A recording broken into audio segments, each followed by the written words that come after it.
In this lecture, ladies and gents, I wanted to cover the basic concepts of use of reasonable force or justifiable force in your own protection or the protection of people you're responsible for, be it your family, workmates, or something of that nature.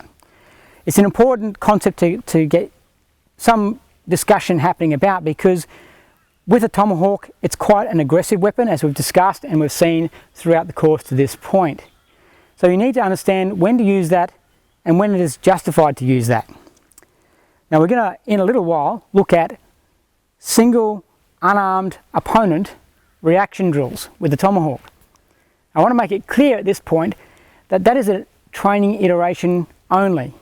We're not really going to hit someone who we've clearly assessed through our scanning process in situational awareness principles to be non-threatening in terms of threat from an edge weapon or a firearm. So their ability to attack me is limited to what they can do with their hands and their feet. As a consequence, I'm probably crossing the line of justified use of force if I get up and strike them with a Tomahawk. But it is an important concept to get into your head.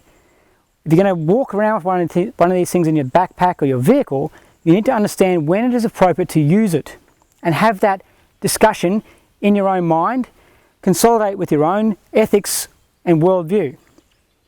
Don't just train for the pure sake of training. Train with the concept of how I'm going to utilize this weapon system and in this time I've invested in training to protect myself or to serve others. If I purely focus on the Hollywood stuff, the martial arts stuff, I tend to get a separation occurring in that area.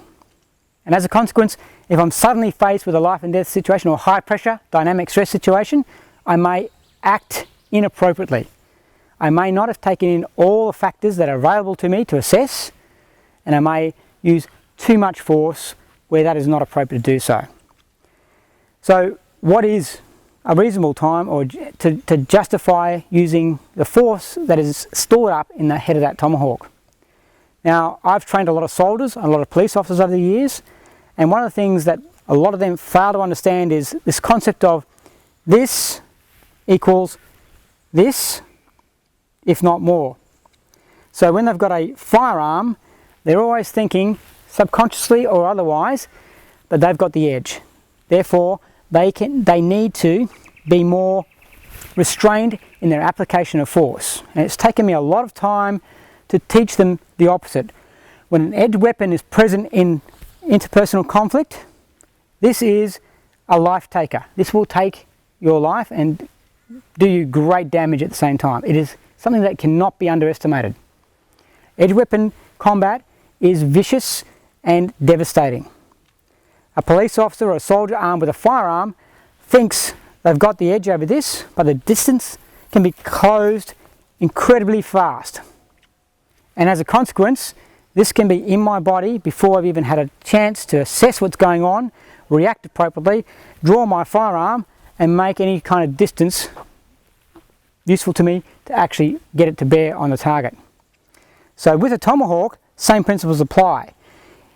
One justified use of force would be your assessment of an opponent and noting that they have the ability for lethal threat to be applied to me. Okay, so then I become cognizant of the fact that I'm in fear of my life. So I have justified myself in terms of what response I then take by way of I'm protecting my life. That is why we call it self-defense. Okay, self-defense has been shanghaied as a concept because it's often taught to groups of kids and ladies who go to learn to protect themselves when they're walking in the park. Self-defense is just as applicable to the warrior on the battlefield as it is to the little kid at the bus stop after school. Self-defense is the concept of protecting your body and your mind. So self-defense, the right to self-defense, is a basic human right in most cultures and countries around the world. Not all, but most. So when this is put into the situation, I then have the problem of I need to now respond with like force, or at least the force I'm capable of doing to protect myself and those it is my responsibility to protect. So anything beyond this, firearm, axe, sword, whatever your imagination can portray, warrants a threat to my life and my well-being, and therefore I justify myself in terms of what I apply in response. The last part of this conversation I want to have with you is your emotional and grounded ethics. If you do great damage to someone, you carry that responsibility for the rest of your life. If you are in any way reticent with the actions you actually undertook, in terms of you're not comfortable in your own mind that they were justified, that is a burden you will carry for the rest of your days. If you do someone damage, you are responsible for that damage. And as a consequence, you need to be clear in your own mind that what you've done is justified. Now, all the people I've ever hurt in my career as a professional soldier, I'm comfortable in my own mind that use of force was warranted in the situation, the circumstances that I was dealing with at that time.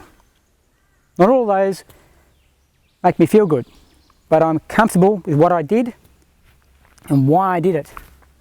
That taught me a lot in terms of what transferable concepts come across to you as the student in this case. Don't do anything to prove anything. Don't do anything because you just can. There is a responsibility that warriors possess. That is to do the right thing at the right time, as much as we possibly can. We are all human. We are all infallible. However, we need a sense of ethics, a code that says, I will respond this way to this point, and that is it, because that is the appropriate thing to do. That also governs our sense of justifiable use of force. So let's leave it there in terms of discussion. You need to go away now and think about, when would I possibly use this weapon system? What would I be comfortable with? How much damage would I be comfortable with sleeping with at night if I had to use this against another human being? It takes it out of the Hollywood space and puts it back into your heart, walking around with that every day, knowing that you may have done damage to another human being. You need to sit well with that. This is not a toy. A Tomahawk is a very, very aggressive system to employ.